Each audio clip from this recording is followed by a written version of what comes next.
So what we have in the back is an Ecotron facility. So this is an infrastructure where we can simulate climate change. So what we do is that we take large pots containing a given ecosystem, we bring it there and we expose it to different climates. And we monitor as well the response of the ecosystem at a high frequency. So we have there 2 experiments running. The first one on 6 units with Island ecosystem. And there what we want to do is to expose in every unit Island ecosystem to a different climate.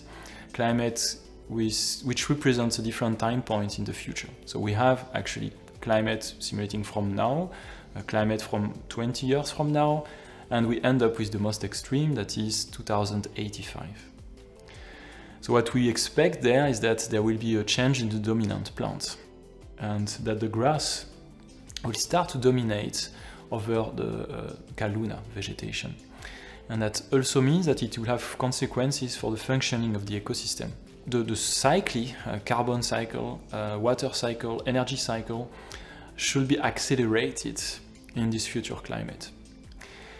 And this might have an impact on our society. So that's also what we want to measure at the end, is that we are working with an interdisciplinary consortium to try to estimate what are or what will be the societal costs of such a change in the Island landscape.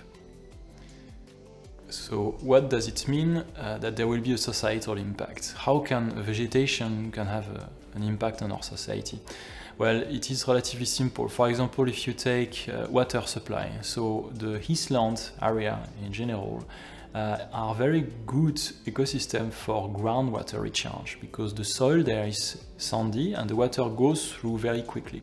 So the underground water gets refilled very well.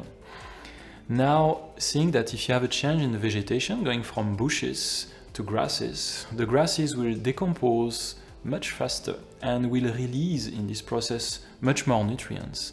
These nutrients will not all get absorbed by the growing vegetation. Some of them will leach to the groundwater. And if some of these nutrients are, for example, nitrates, well, the quality of the groundwater will decrease and we will need to pay for the extra sanitation of water. And now for the second experiment, we are working in a marginal soil, so this time on a crop ecosystem.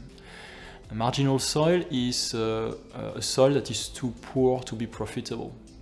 And there we are trying just to grow a crop in this marginal soil using different types of amendments, such as a silicone amendment, for example. We expose these units as well to a future climate scenario.